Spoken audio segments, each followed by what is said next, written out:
Basis. आज हम basicity of an acid के बारे में, ठीक है। सबसे पहले ये जानना है कि बेसिटी ऑफ एन एसिड का मतलब क्या होता है। बेसिटी का मतलब होता है कि total number of replaceable H plus ion, total number of replaceable H plus ion from one molecule of an acid. किसी भी एसिड के एक मॉलिक्यूल से जितना H प्लस आयन रिप्लेस होता है, उस total number of replaceable H plus ion की संख्या को हम बेसिसिटी ऑफ दैट एसिड का नाम देते हैं। देखिए, सबसे पहले हम इसे डिफाइन कर लेते हैं। अभी हम क्या बताएं इसका definition. Basicity of an acid is defined as the total number of replaceable H plus ion from one molecule of an acid is known as basicity of that acid। ठीक है, यानी किसी भी एसिड के एक मॉलिक्यूल से जितना number of H plus ion replace किया जाता है, उस total number of replaceable H plus ion की संख्या को हम क्या कहते हैं, बेसिसिटी ऑफ दैट एसिड का नाम देते हैं। ठीक है, जैसे एज एन एग्जाम्पल हम कह सकते हैं कि HCl, hydrochloric acid, after dissociation it gives H plus Cl minus। हम जानते हैं कि HCl it can dissociate into its constituent ion and give one H plus ion and one Cl minus। लेकिन हमें यहाँ पर बेसिसिटी निकालना है। बेसिसिटी केवल डिपेंड किस पर करता है, total number of replaceable H plus ion। In case of HCl only one H plus ion is dissociated, so we can say the basicity of HCl is only one because it dissociates into its constituent ion H plus and Cl minus। और यहाँ पर केवल एक ही H plus ion को dissociate कर रहा है, इसी कारण हम कह सकते हैं यहाँ पर कि total number of replaceable H plus ion in case of HCl is only one, so we can say the basicity of HCl is one। Hence we can say the basicity of HCl is one। ठीक है, हम बात करते हैं H2SO4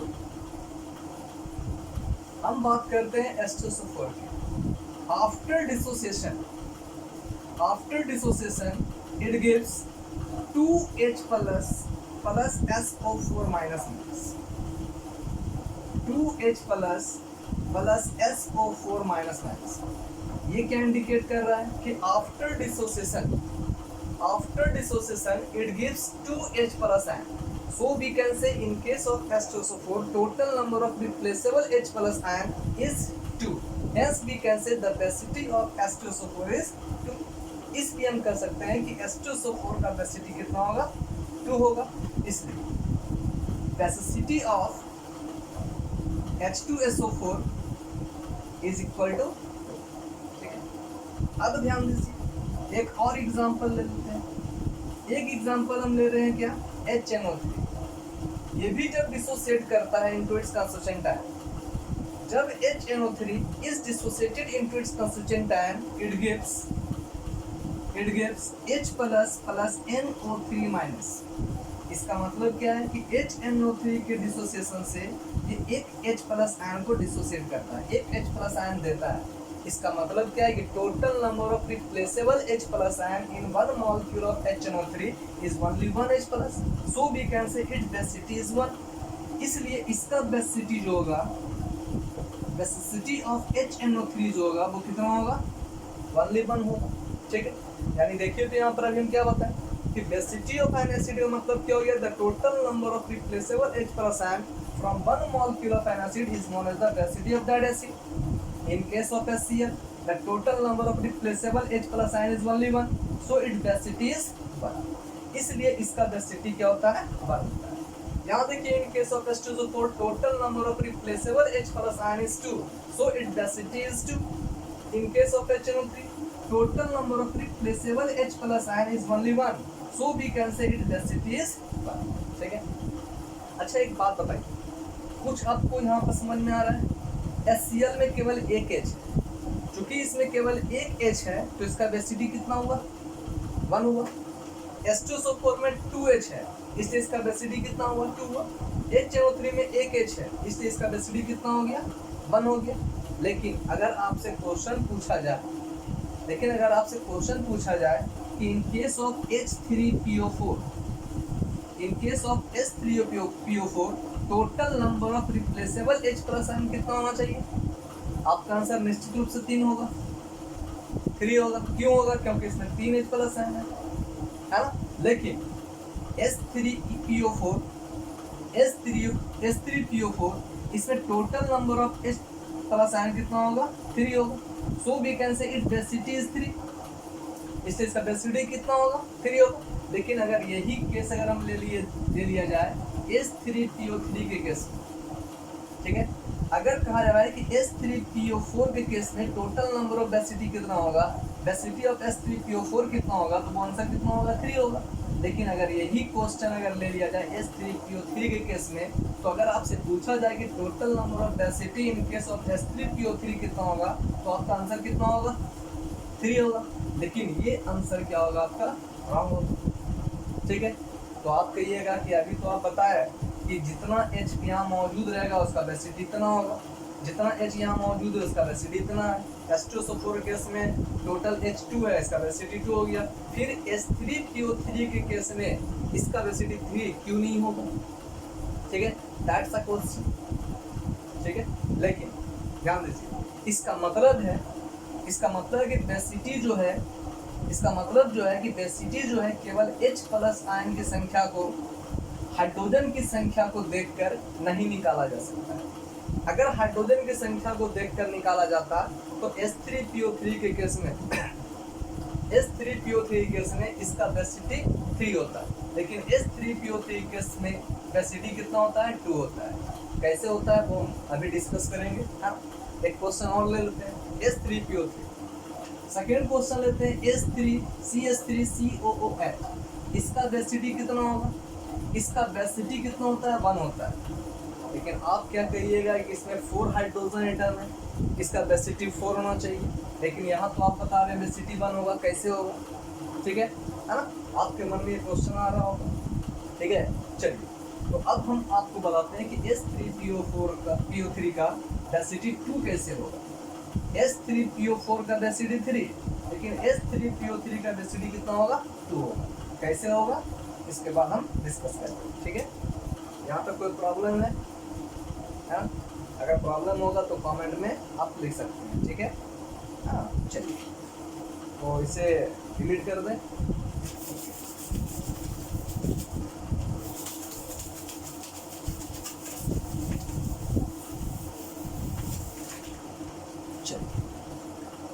अभी मैंने ये बताया कि बेसिटी का मतलब क्या होता है कि total number of replaceable H plus ion from one molecule of an acid, that is called the basicity of an acid.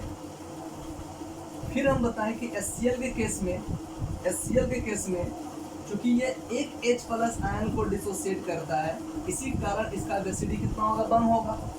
H2SO4 के केस में बेसिटी कितना होगा, 2 होगा। HNO3 के केस में बेसिटी कितना बताएं, 1 होगा। H3PO4 के केस में बेसिटी कितना होगा, 3 होगा। H3PO3 के केस में बेसिटी कितना होगा, 2 होगा।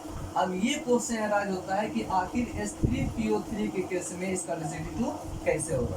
देखिए, अगर मान लिया एसिड के एक मॉलिक्यूल में जितना हाइड्रोजन मौजूद हो, अगर उसी को बेसिटी का नाम दिया जाए तो निश्चित रूप से यहाँ वो बेसिटी 3 होता है। लेकिन हम बता रहे हैं कि यहाँ पर H3PO3 केस में इसका बेसिटी कितना होगा, 2 होगा। इसका मतलब है कि हम एसिड के एक मॉलिक्यूल में जितना हाइड्रोजन मौजूद होता है उसकी संख्या को देखकर हम ये नहीं कह सकते हैं कि उसका बेसिटी कितना होगा, ठीक है। अगर वैसा होता तो इस केस में भी बेसिटी 3 आना चाहिए था, लेकिन ऐसा नहीं है, ठीक है। क्यों नहीं है, जो ध्यान दीजिए। इन केस ऑफ H2SO4, चलिए हम बात करते हैं H2SO4 का। कि आखिर H2SO4 का बेसिटी 2 क्यों है, ठीक है। तो इसको जानने के लिए सबसे पहले हमें H2SO4 का स्ट्रक्चर बनाने आना चाहिए। यानी इसका कहने का मेरा मतलब क्या है कि किसी भी एसिड के बेसिटी को अगर चेक करना हो तो उस एसिड के स्ट्रक्चर को हमें बनाने के लिए आना चाहिए। जैसे देखिए H2SO4 का स्ट्रक्चर बना रहे, H2SO4 का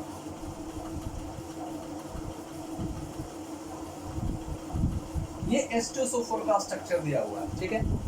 जरा गौर कीजिएगा, यहाँ पर जो हाइड्रोजन है वो किससे कनेक्टेड है, ऑक्सीजन से। यहाँ जो हाइड्रोजन है वो किससे कनेक्टेड है, ऑक्सीजन से, है ना। हम ये भी जानते हैं कि ये जो ऑक्सीजन होता है ये मोर इलेक्ट्रोनिगेटिव होता है, मोर इलेक्ट्रोनिगेटिव, जबकि ये जो दिया हुआ है ये बहुत ही लेस इलेक्ट्रोनिगेटिव, बहुत ही लेस इलेक्ट्रोनिगेटिव है, ठीक है। उसी प्रकार यहाँ देख लीजिए ये बहुत ही लेस इलेक्ट्रोनिगेटिव है, ये जो तुम आपका दिया हुआ है बहुत ही लेस, बहुत ही हाई इलेक्ट्रोनिगेटिव। ये मोर इलेक्ट्रोनिगेटिव है, ये कम इलेक्ट्रोनिगेटिव है, ये मोर इलेक्ट्रोनिगेटिव है, ये कम इलेक्ट्रोनिगेटिव, ठीक है ना। अब ध्यान, जब ये बहुत ज़्यादा इलेक्ट्रोनिगेटिव है तो ये क्या करेगा, इसके पास इलेक्ट्रॉन को अट्रैक्ट करने की क्षमता बहुत ज़्यादा होगी। यानी ये क्या करेगा, इसके बगल वाले इलेक्ट्रॉन, अपने बगल वाले इलेक्ट्रॉन को क्या करेगा, ये अपनी ओर अट्रैक्ट कर लेगा, खींच लेगा। और जब ये इसके इलेक्ट्रॉन को अपनी ओर खींच लेगा तो ये क्या हो जाएगा, निगेटिवली चार्ज हो जाएगा। ये क्या हो जाएगा, पॉजिटिवली चार्ज हो जाएगा, ठीक है। ये क्या होगा, निगेटिवली चार्ज हो जाएगा, ये क्या होगा, पॉजिटिवली चार्ज होगा। क्यों, because it is more electronegative element as compare to hydrogen, as compare to hydrogen, ठीक है। इसका मतलब क्या है कि oxygen has tendency to accept, oxygen has tendency to attract electron from hydrogen atom. यानी ये हाइड्रोजन एटम से इलेक्ट्रॉन को क्या करेगा, अपनी ओर खींच लेगा। ये क्या करेगा, इसको अपनी ओर खींच लेगा। जब यहाँ से ये इलेक्ट्रॉन अपनी ओर खींच लिया तो ये हाइड्रोजन क्या होगा, बाहर निकल जाएगा। ये हाइड्रोजन क्या होगा, यहाँ से बाहर निकल जाएगा, ठीक है। यानी इसका मतलब है कि दो हाइड्रोजन यहाँ से बाहर की ओर निकल सकता है, बाहर से दो हाइड्रोजन एटम आयनाइज हो सकता है।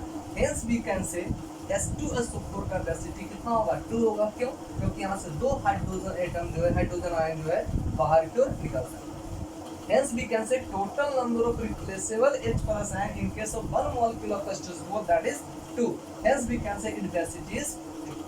ठीक है, okay. In case of H3PO3, चलिए हम बात करते हैं H3PO3 का। देख लीजिए H3PO4, इसका स्ट्रक्चर कैसा होगा, देख लीजिए। इसे डिलीट कर दें।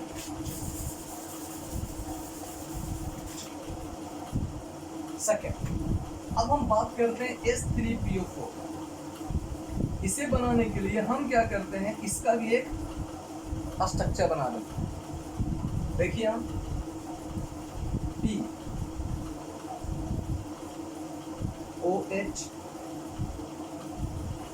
OH OH H3PO4 का ये क्या है, आपका स्ट्रक्चर बना, ठीक है।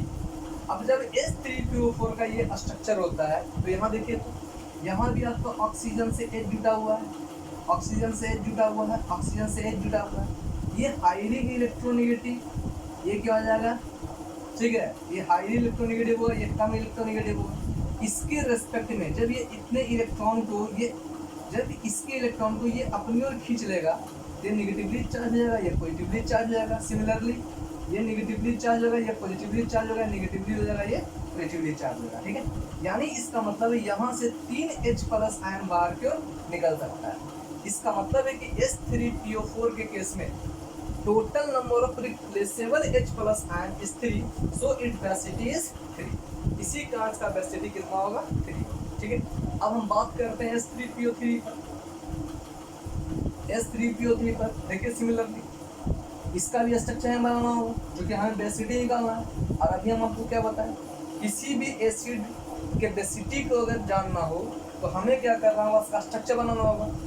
क्योंकि on the basis of their structure we can calculate the total number of H plus ion, ठीक है। And on the basis of total replaceable H plus ion it indicate the density is what, उसका basicity कितना है, ठीक है। अब देखिए इन case of H3PO3 हमें क्या करना होगा, सबसे पहले स्ट्रक्चर बनाना होगा, ठीक है। देखिए आप सबसे पहले हम क्या करते हैं, P को P से एक ऑक्सीजन ऐड करते हैं, क्योंकि ऑक्सीजन का आयरन कितना होता है, 2 होता है, इसी कारण ये 2 बॉन्ड बनाता है, ठीक है। चलिए यहाँ देखिए फिर OH और यहाँ दिया हुआ है, देखिए H3PO3 1 2 और 3, ऑक्सीजन एटम कितना है, 3 एटम 1 2 3, हाइड्रोजन कितना है 1 2 3, P कितना है 1 एटम, ठीक। चलिए तो देखिए तो अब यहाँ पर अब आप समझ चुके होंगे कि यहाँ पर केवल 2 ही हाइड्रोजन एटम ऑक्सीजन से अटैच, केवल 2 ही हाइड्रोजन एटम ऑक्सीजन से अटैच है।